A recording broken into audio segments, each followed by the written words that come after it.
The following is a JourneyWise Network production.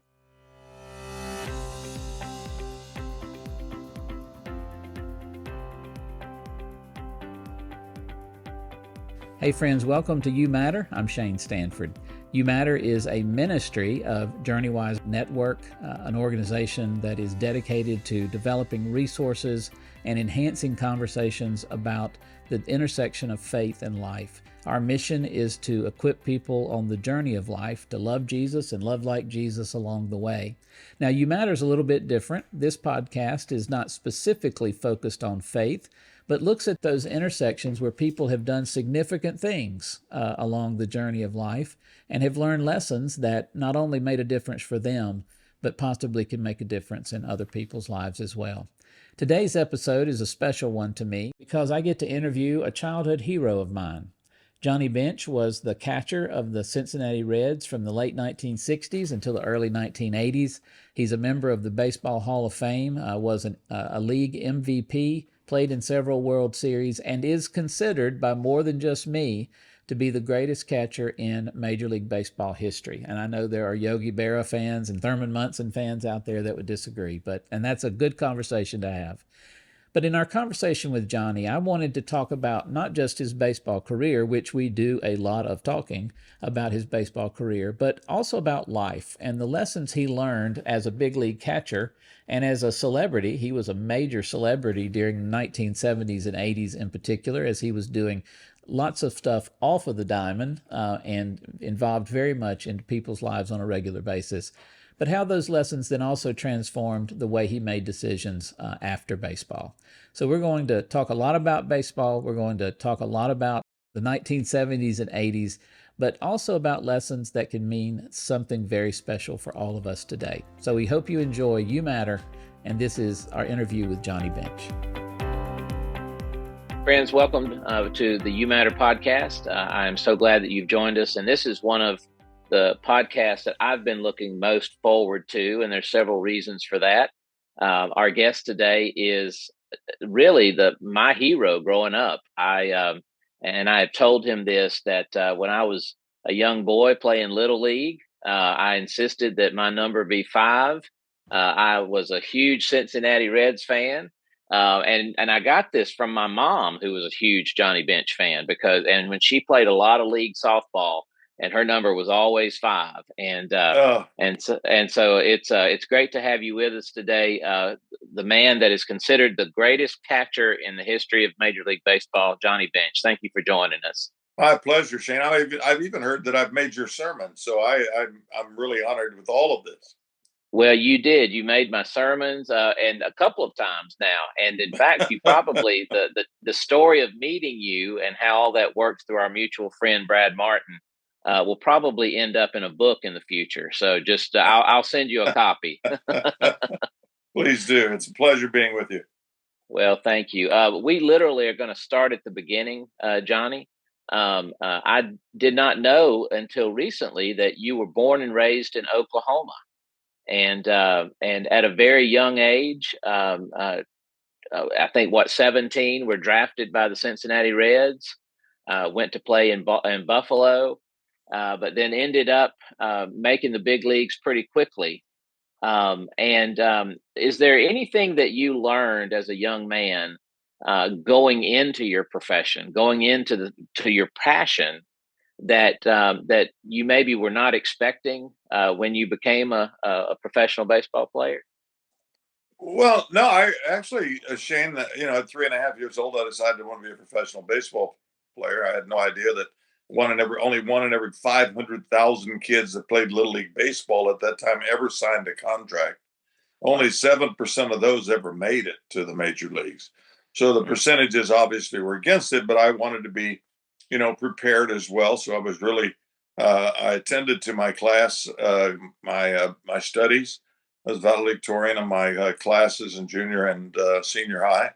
And I wasn't sure that anybody would ever find a kid growing up in a town of 660 people in Binger, Oklahoma, that would ever happen. I drew some attention by playing an American Legion team that a couple of former actually made the major leagues. A couple of kids from Anadarko, Oklahoma, that actually made the major league. So there were scouts, and fortunately for me, there was two brothers, the Griffith brothers, that their brother played with the Dodgers, and people scouted them because they were very talented.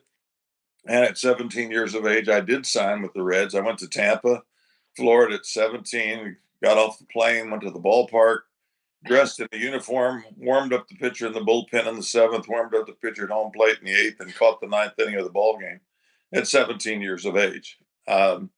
And so Wow.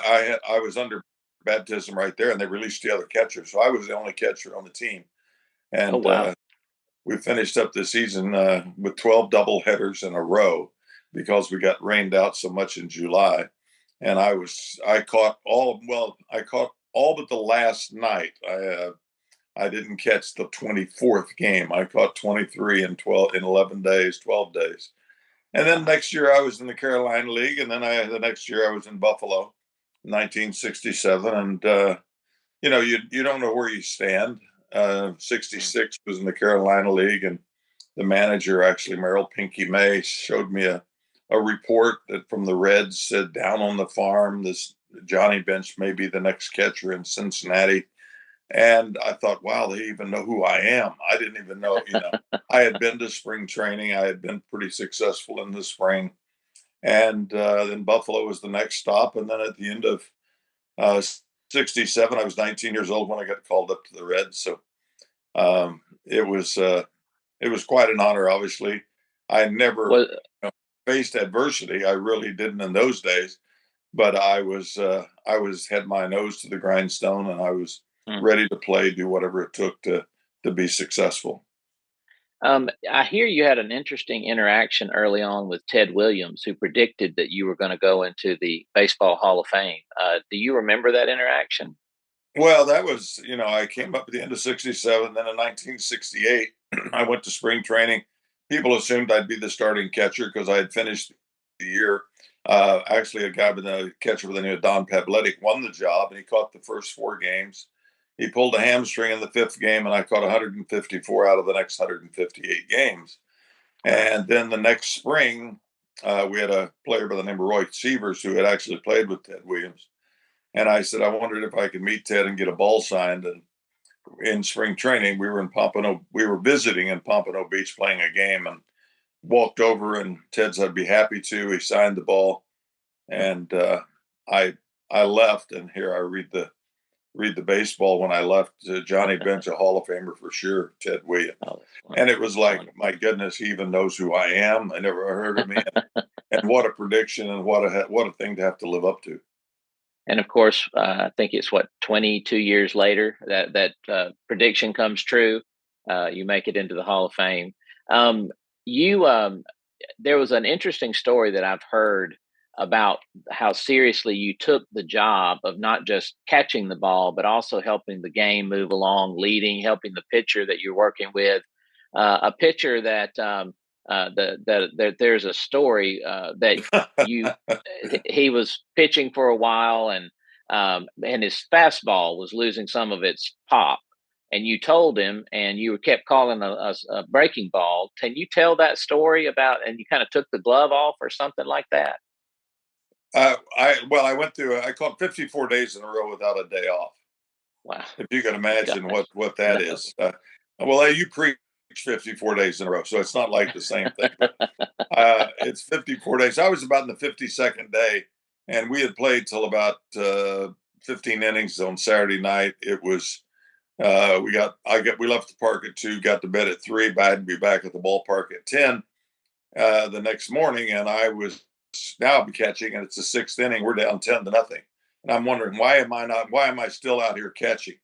And that Mm, was just what our manager believed in, was 24/7 baseball. And we had a pitcher, and I had seen him the night before. Everybody pitched the night before, and he came in, had a really good curveball. His name was Jerry Arrigo. He had a really good curveball, and I called the curveball, and he said no. And he called the curveball, no. Called the curveball, no. I said, well, throw the fastball. And I was so tired, Shane, that I just sort of reached out, caught the ball barehanded, and threw it back to him. It wasn't to prove anything. It was just the fact that I was so tired after being out there, and why was I there? it becomes I could take credit for all of this, but I'm afraid that it wouldn't be totally true. I just was trying to get the day over with.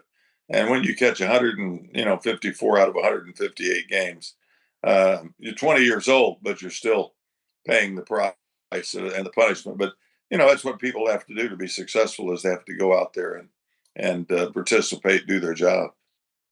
Was there anything that you would kind of do other, that you would prepare yourself to have that kind of stamina? I mean, I'm sure you were in great shape, but were you trying to or doing certain things to try to stay in good shape? Or most of the young athletes that I know at that age, that they do that, but yet they're also living a pretty fast life. And I know that sometimes it's hard to stay focused, but obviously you were doing a great job because you caught a lot of games over the next 10, 12 years and did it Well, well. 13 consecutive years of 100 games or more. And I grew up Yeah, working in the fields in Oklahoma. We were in the peanut fields, the cotton fields. And so I knew what work was. I had paper routes, I had mowed yards, and I worked with my dad when in the propane business. I delivered gas, I painted tanks, I did stuff. So I knew what work was and what the responsibility was. But we weren't allowed to work out, it basically, to lift weights or anything else. So it was basically making sure that you got, when I was told when I was 18, there was, you better have plenty of sleep, avoid the mm, alcohol, avoid mm, women for over excess, and make sure you get enough sleep. And that sure. was the key thing. So I guess I was just in somewhat just an old country boy that basically learned and developed my muscles and skills working in the fields as far as stamina was concerned. So, but I was always the last to get off the plane. I Sure. I was so stiff, I ached so much, and Mhm. it was just that you're out there, you got to do the job, and you got to be prepared every day that you're there. So it's like some of my friends say, "Oh, my body hurts," and I said, "Well, now you know how I feel for 50 years, but what good does it do to complain? You're out there to do your job. That's what you're getting paid to do. That's what you Sure. love to do, and this is your life, and this is a responsibility, and that's why I loved it so much." Well, one of the things that I've heard from others who have played baseball was that the thing that made you so incredible was your stamina, but also under all of that pressure, you were so accurate in your throws. You were, I mean, I think what 10, 12 Golden Gloves at catcher, which is unheard of. And the young and were you the first catcher to win, or you were the youngest person to win the most valuable player? Was that not true?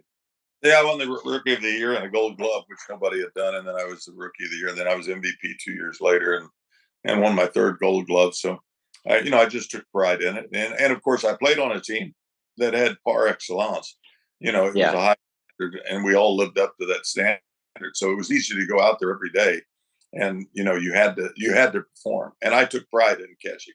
I started when I was very young, working on my arm, throwing accurately, doing things, transferring, doing the mechanics that I had to do. And so, no, a catcher can have a great game four ways. He calls a great game, which is his number one priority. He can throw runners out, he can block home plate, and then he can get hits. So there's a lot yeah. of ways for a catcher to really enjoy and have a great day. Well, you were certainly a power hitter, and I think when you retired, had the most home runs by a catcher. I think that has been surpassed just recently. Like But anybody does. yes, but to do that in the way that you're doing it, had to do that and working so much and catching so much. But I mean, you had over 40 home runs in those first few seasons several times. But then you had a medical issue. Was it early on? 73, I think it was, maybe. 72, actually. We were doing our annual physical, and they called me back in to take some X-rays, and they said, "Well, we need to take another one." I said, "Okay," and I went back in. "Well, we need to take another one." "Okay." We need to take another one, a different kind." I said, "Wait a minute, what's going on?" Well, they Mm, had found a spot on my lung. It was wow. I got it basically from it was an airborne fungus, coccidioidomycosis, which sometimes called the valley fever, Mm, and it was an airborne fungus that had got inside my lung. And so we were playing in the 72 playoffs against the Pirates. We were playing the World Series later, got beat by by the Oakland A's. And 4 days after I turned 25, I had lung surgery.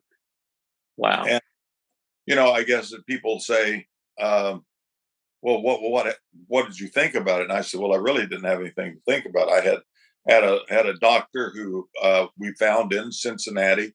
He had a new technique of the staple surgery.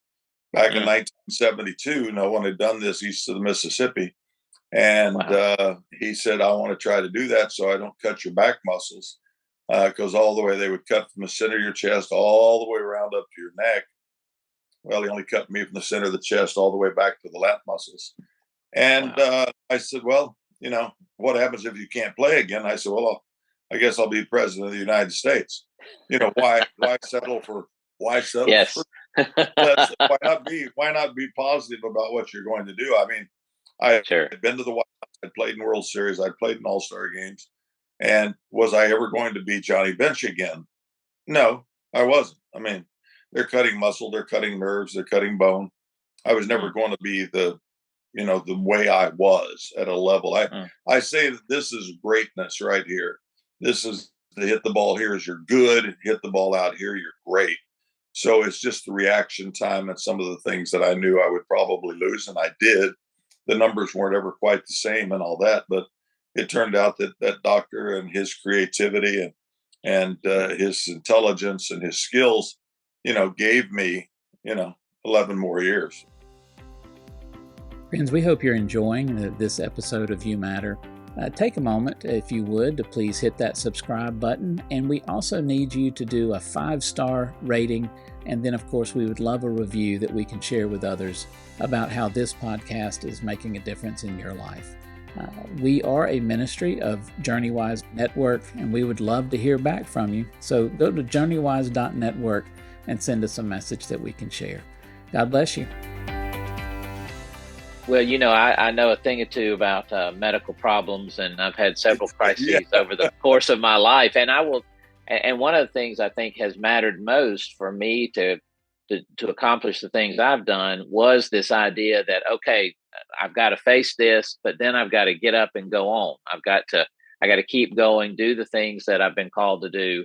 And it sounds like that was the same thing going on with you. And what's so interesting about that story for me was that you did have 11 more wonderful seasons where you went to the World Series multiple times. I think over the course of those 11 years, you had about 4 pennants, if I'm not mistaken. 6 divisions, 4 National League titles, 2 World Championships. Yeah. Well, now was Sparky Anderson your manager from the time you started, or did he come later in your time with the Reds? He came later, and it was very important. I think it's a great story that Sparky took over in 1970, and I came out of the spring training facility, and I was like, I'm still, I'm 22, and I'm out of the spring training facility, and Sparky stopped me and he said, "Can I ask you a question?" And I'm like, manager's talking to me, and I asked me a question, and all of a sudden, I felt like a professional. I felt like a man. And he said, wow. what if we took infield over here or an outfield and we took pitchers over here? And I thought, wow, he really does think I have a brain and he values my opinion. And I tell people to this day, management wants to know, they think they know everything and they don't. They probably do, but to get ideas. And so Sparky would call in Pete, Joe, Tony, and myself. We would meet as a group or we would meet individually. And he would ask us our opinion, what we thought. Now, he didn't take all of those things, but he wanted ideas. He wanted to know what was thinking, what we thought. He asked about certain players. You think Shane could play on our ball club? Absolutely. You think Bill could play on our club? No. Does he fit in? Does he have a position that he could play? Does he realize he's going to be on the bench? Well, you get ideas and then you formulate a plan from that point. And I felt like a professional because usually management was up here, the player was here. And all of a sudden, I felt I was kind of like on an even keel with him. And it's still, it's separate than the upper management, the general manager and all of those. But a lot of that was the pipeline that went up to the management. And we traded for players that we talked about. And then we turned down players that we didn't like. And that's the way sometimes you put a team together. Well, I think it's a great example of leadership. Of course, Sparky was my favorite manager in baseball, remains my favorite manager in baseball. And a lot of it has to do with the fact that I was a Big Red Machine fan. And since the time I was a little boy, talk about as that team, though, was being developed, did you know what y'all had as folks were being added on to that team? Oh yeah, yeah. I mean, you don't have to look very far. Look around you at your guy sitting next to you in the locker. Here's Pete Rose. Here's Tony Perez. Then we traded for Yeah. Joe Morgan, and then we Yeah. had Dave Concepcion fill in, and then all of a sudden Geronimo comes over in the trade as our center fielder. If you looked at Cesar, you never thought he was much of anything. Wound up hitting 300, and nobody realized he had 8-foot strides instead of most outfielders 6-foot strides. Then you had Ken Griffey. Ken Griffey was our ultimate second place hitter and bat and defensive. Then George Foster comes over, and you look around and you see all the character players and everything else. But leadership is. I always like it. Well, he's great in the clubhouse. Well, I'm not sure what great in the clubhouse means. Does he play good music? Does he do stuff? Is he a raw guy? A leader is somebody that's on time. A leader that accepts responsibility. Great. He's reliable. He doesn't ask you any special considerations. He's on the bus on time. He's on the plane on time. He follows the rules. He knows the rules. He follows the rules. He has to be involved in those things and be a part of that. I talk about the vowels of success, the AEIOUs of life. And A is an attitude that I have. You can develop your own A's. You can develop your own vowels. Give me an answer. What are the answers? What are the things I need to know? Why don't the kids in school have the answers? Why don't they find that? E is an effort for excellence. I want to be the very best. Why? Well, and I is an individual. There's no I in team. It's all I's. You've got to have the great people around you. You're putting on a podcast. Why? Because Anna's in the background doing all the work. And you've got that's right. It's just true. And you better have individuality, but you got to have inspiration. You got to have people that inspire you around you. And then you got O as an opportunity. Somebody gave you this opportunity and you took advantage of it. U is using people, using their knowledge, taking from them the power that you can give to you, what they can give to you, the serenity that you can have from them. And why sometimes is you. You are important. And never underestimate that. And don't hold your happiness in the hands of others. You can't wait for somebody to applaud and tell you how great you are. You have to have something within yourself that says, I am good. And when you do something good, then do something for yourself. I don't care if you go fishing or hit golf balls or whatever. I like to use different vowels because then I start talking about E as an employability. If you wrote out your resume, would you hire yourself? I mean, are people enough to do it? I mean, it's all of the things. Aspire to inspire and inspire before you expire. It's like you do so much inspiring and everything else. The good in all of us is so important. We rely on God, obviously, to do it. And that was where most of the foundation has. I was 10 years perfect attendance at the Binger Baptist Church. And we have great foundation. And we go into depth. I follow the 10 commandments. I do the right by what we're doing. I do unto others. Or, love your father, and love your deal. Love me, love you. But, and here's one, and we'll blow up this podcast right here. Bobby Knight. Bobby Knight is keep the assholes away from you. I said, now, isn't that the truth? I said, absolutely. We don't want our kids hanging around bad kids. We want to know who they are, what they're doing, and everything else. Why are we? And you and I have always chosen people that are around us, that surround us. Some of the greatest people, some of the most deeply religious people, some of the people that don't have the faith in the God or whatever it is. They have to, but they are people that make decisions every day. And my kids go to Jupiter Christian School, and we'll pray for you. And I said, well, we're going to open a business. Let's pray for it. No, you've got to take charge of it yourself. God will lead you. God will direct you in so many ways, but you've got to do this yourself. You can't rely on just one thing. Well, prayer will solve all. I'm sorry. I guess I should be better at this, but it's a responsibility that you have.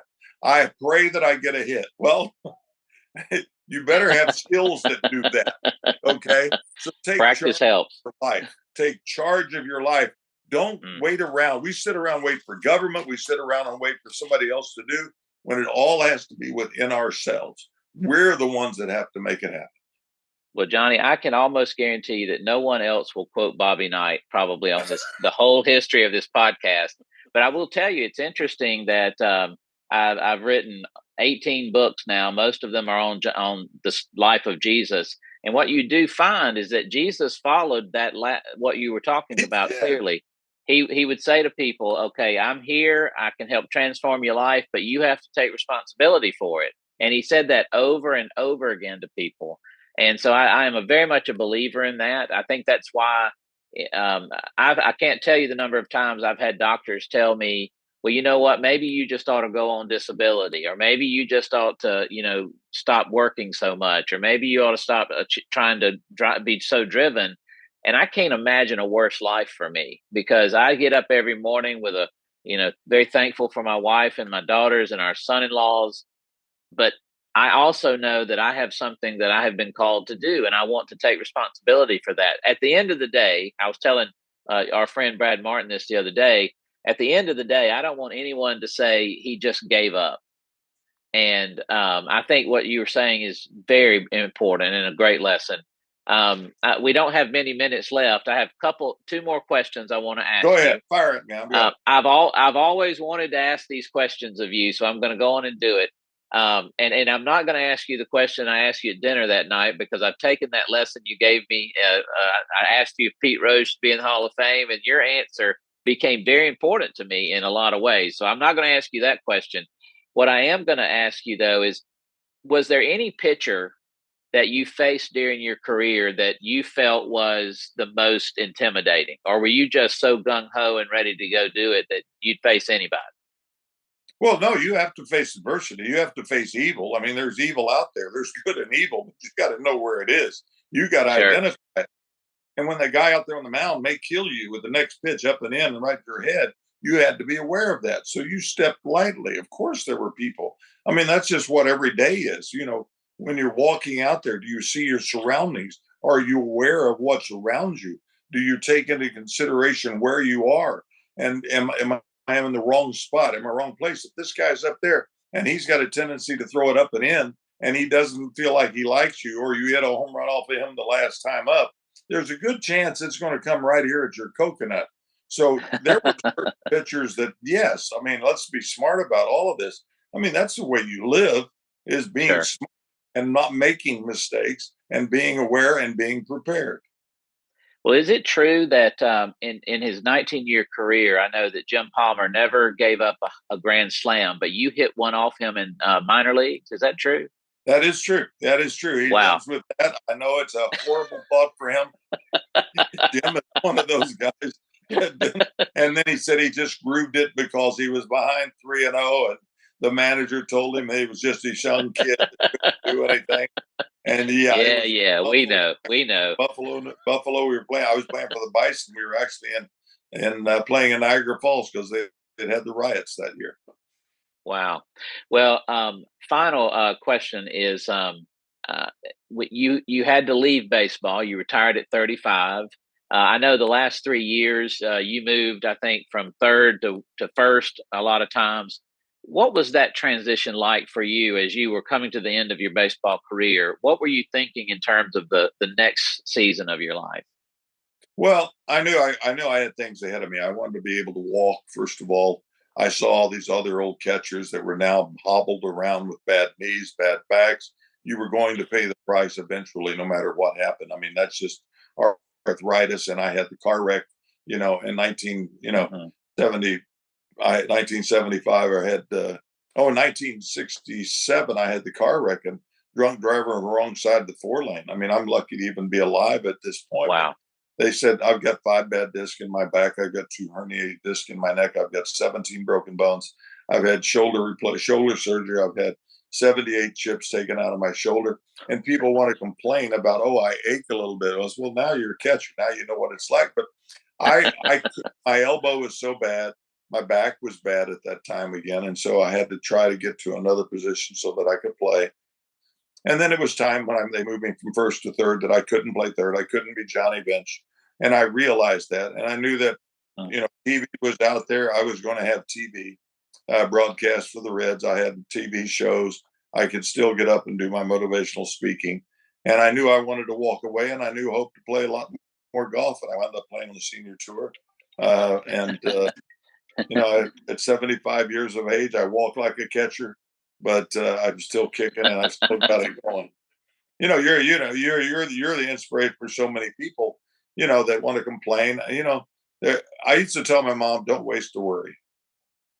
Wow. 80% of the What a great stuff, phrase. 80% of the stuff, and I'm sorry I didn't write the book, Don't Sweat the Small Stuff.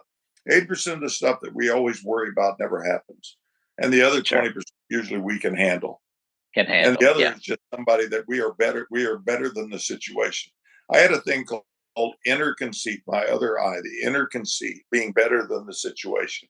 Feeling that I could be better than what the pitcher was, or I could throw out any runner. And they got me out, and they stole bases. But it was having the ability to believe in yourself so deeply that you had to continue on. And you can't rely on others. You have to do it. If what you did yesterday is big to you now, then you haven't done much today. And there's greater, lesser people than all of us. And why are we comparing ourselves to something that's not that important when I've got things and responsibilities to do? I've got kids to raise. A great phrase from Ray Stevens' song. Did you see your children growing up today? And did you hear the music of their laughter as they set about to play? Did you catch the fragrance of those roses in your garden? Does the morning sunlight warm your soul and brighten up your day? Do you qualify to be alive, or is the limit of your senses so as only to survive? He was a great one. He's a wonderful songwriter. And Absolutely. what a great quote, and what a great way to finish. And friends, I tell you, this is going to probably, and I don't want to insult any of the other guests that we'll have, but this is my favorite podcast. We want real people who are going through real situations to understand that they're going to face difficult people, and they have to address that and keep as many of those folks out of their lane as possible. Just keep you as a friend. They'll be all right. All right. Well, I tell you, my favorite quote that Sparky Anderson ever said about you was after y'all had played the World Series and Thurman Munson was the opposing catcher. Someone asked if who was better, you or Thurman Munson, and he responded that he did not want to embarrass any other catcher by comparing them to Johnny Bench, and I will echo that. As much as these other guys are good, I still think you're the greatest that ever played the game at that position. You're very kind. You're very kind. If what you did yesterday is big to you now, then I got two boys that are coming home from spring break. We're going to have to start all over, and we're going to have to work on school. We'll work on tennis. We'll work on soccer, and have the best life we can possibly have. Well, Johnny, thank you so much for being with us. Take care. All right. Thank you.